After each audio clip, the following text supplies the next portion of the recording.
Hey everybody, this is Craig Cottle, the director of Nature Reliance School, and I recently attended a fighting carbine class with iron sight defense. And so what I thought I'd do is go through a review on two different perspectives of it. Number one, I'm going to go through basically a gear review of what I utilized in the class, and then in part two, I'm going to get a review of what we did in class and give you some thoughts on how it went for me as a beginner in this type of activity.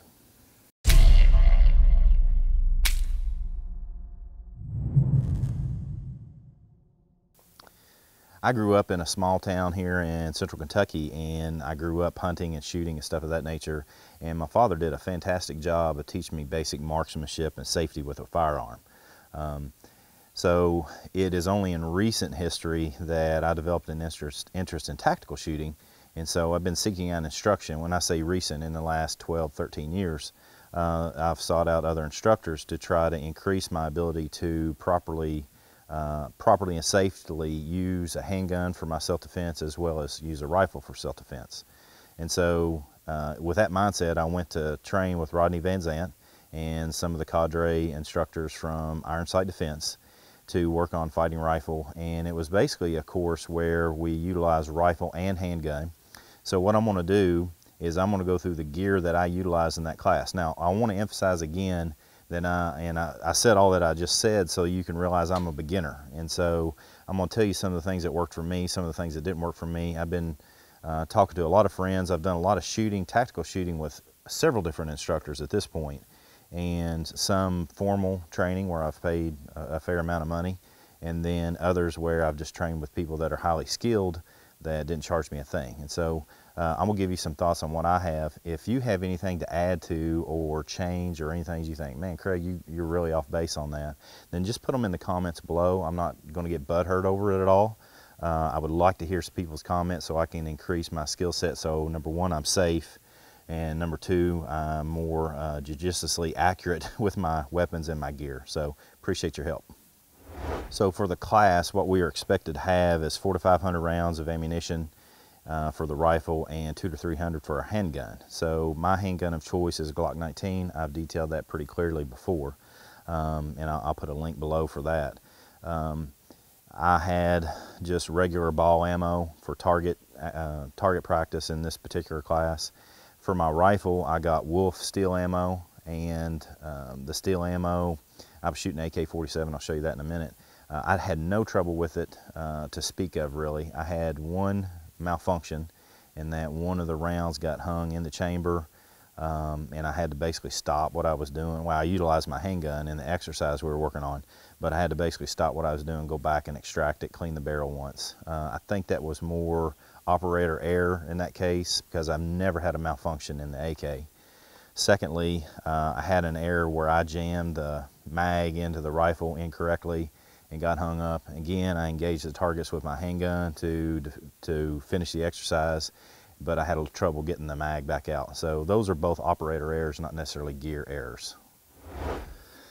So again, I shot an AK-47 in this class, have this weapon for a short while. I used a 2-point sling, and this sling is basically a cheap Rothko version of sling that I utilized. It worked actually really well. I had no trouble with this sling at all.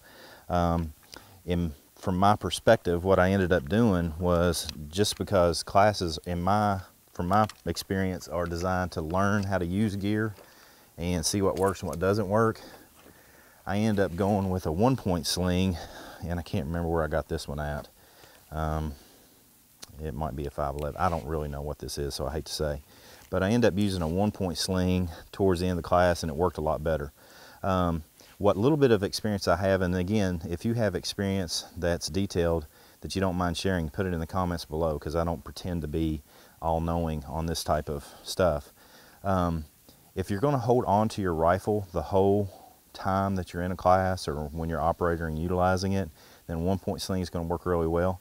However, if you're utilizing it on a patrol or stuff of that nature where you want to just let the weapon hang, a 1-point sling is not the best from my perspective. 2-point allows a rifle to be right where you need it. The 1-point lets it hang and it swings around too much for my liking. If somebody has some tactics to share, then share them, or share a video down below. But that's the sling and the rifle that I used. The chest rig that I utilized Man, when I first saw this thing, and I've had several people say the same thing, they thought it was an SOE rig. I bought this used from somebody who didn't know where it was from, and I've got a few pieces of SOE gear, but I'm not so up on gear that I know exactly where this came from. So check that out. If you know, then put it in the comments below. But I've bought about 3 rigs from a guy that had 20 of them, and he just didn't want this one. But basically, this one I think is designed primarily to be a double stack AR carrier, and I end up putting single mags in here for the AK because that's what fit properly. In this pocket, basically I kept my Israeli bandage, chest decomp needle, as well as a cat's tourniquet on the bottom. This worked exceptionally well, exceptionally well. It was comfortable throughout the whole day. It worked well. It kept everything handy as it should, obviously. I didn't have any trouble manipulating the straps to get mags out. It worked exceptionally well, so I was very pleased with this chest rig. So for Ear Pro, I use the Peltor Tactical Sport. As you can tell, there's some things I spend a fair amount of money on, and some stuff I get really cheap.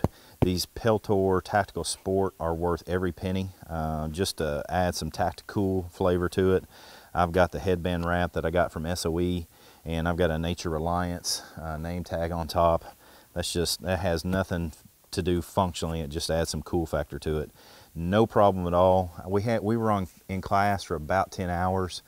I ended up changing the batteries once because I ended up running out of battery one time, and these take AAAs, 2 AAA batteries, so I was really pleased with how well these functions. I've had the cheaper Peltors as well, and number one, they're a pain in the butt to get the batteries changed on them, whereas these are real simple to change the battery on.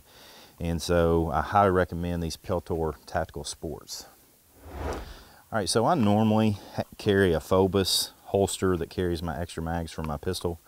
And my son was in this class as well, and he wanted to carry this, so he carried this. And I had an extra holster for extra mags from Uncle Mike's. I absolutely hate this thing. It was uncomfortable all day long. The Phobos holster has this big paddle attachment that rides against you, fits in the belt well, everything stays secure. Never had trouble with this thing, so I highly recommend these Phobos holsters. But this Uncle Mike's holster only fits in the belt. It doesn't have the paddle, and what I found is that even though I had my belt tight, it still moved. And quite honestly, these hard plastic connecting points for the belt were extremely uncomfortable.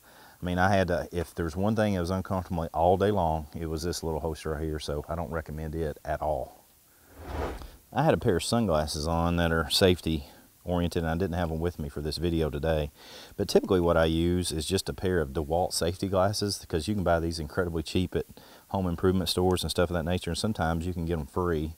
If you're looking to buy something else, I'll have these free as an add-on. So I've got 3 or 4 sets of these. This is what both my son and my son-in-law utilized in the class. And so these are a real simple device to get really inexpensively. I have a set of Black Hawk knee pads that I utilized for about the first half of class. There was a lot of getting up and down in this class.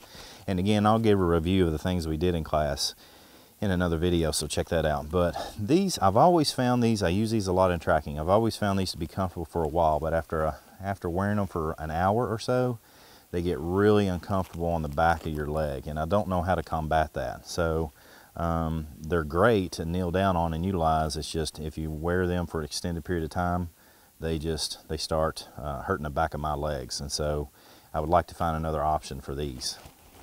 The boots that I wore are these Tactical Research. I can't remember the name on these particular boots. A lot of people call them tenny boots or tennis boots. I cannot recommend these boots enough. These boots are like wearing tennis shoes, but they're boots. They're incredibly comfortable, light. This is a summer version where they have drain holes on the side, and that allows my foot to breathe. I have a real sweaty foot, so if I wear boots that don't allow my foot to breathe, then I get jungle foot rot or whatever you want to call it. But aggressive tread pattern works really well. I had no trouble wearing these all day long and staying comfortable as well as I could for this class. Great pair of boots. Last but not least, what I wore was a pair of basic cheap knockoff BDU pants that I wear every day of my life anyway. Just comfortable pants and a cotton t-shirt. My thought was we were going to be in the sun all day long, and I was going to sweat a lot, and I drank a lot of water. And that's another thing I didn't bring. I didn't bring my Camelback. I had a Camelback that I carried with me all day long too. But if sweat gets off of you, it gets on you, it helps to cool you down. And so a lot of people wear this wicking clothing in this environment, and that's the dumbest thing you could possibly do. So I wore a simple, basic white cotton t-shirt, you know, that you can get for a couple bucks at your Wally World, probably less than that, and was incredibly comfortable as could be in a class. I mean, we were in direct sunlight almost all day long, 10 hours outside. I'll give you a review of that again when I talk about the class. The last thing I want to point out is my notebook. I have this notebook from Tactical Tailor. Inside of it, I have Write in the Rain paper and a few other things that obviously I need.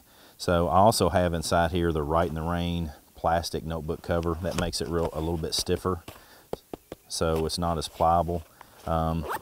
Absolute must if you're going to go to a class like this. What I recommend: have your notebook open and ready, and that way when you go back to stuff mags, you have an opportunity to write some notes down about what it is that you're doing in class, because when you go to this class, it's literally drinking from a fire hose. And so if you're going to go and you want to retain information and practice it, which is one of the things that Mr. Van Zant tried to impress upon us doing, is that you've got to practice. You've got to continue to practice the skills to get better. Then you're going to absolutely require yourself to have a notebook so that you can refer to your notes, because there's so much information it's easy to forget it after you leave. So again, a good tactical notebook. It doesn't have to be a tactical notebook, just a notebook that you can write notes down in. So again, I got hot. I didn't eat. I just ate a banana at lunchtime because I didn't want to get sick. There was a whole lot of running and gunning, shooting, moving, communicating, all those things. And so I just tried to stay as light as I could with gear. And I tried to go in with what I would wear on a normal day. I didn't go all tacked out in my BDUs and, you know, tactical shirt and all the cool stuff. I went as if I was just an average, ordinary citizen and was trying to defend my family as best I could.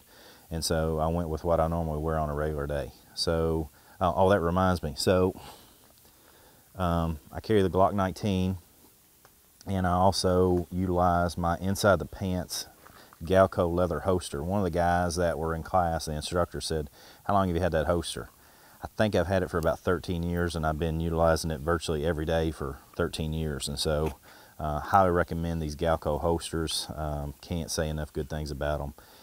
Again, on any of this stuff, if you have anything you'd like to add, then put it in the comments below. Again, I don't pretend to be some tactical guru or anything of that nature. I just know that it is, from my perspective, it's important that gun safety is of utmost importance. You need to be able to shoot, move, and communicate effectively. And if you own a weapon, you need to know how to properly take care of it. You need to properly know how to store it, and you need to know how to properly operate it. And so in that regard, I took this class, and I'll give a review in the class shortly. So come on, join in. Let's learn together.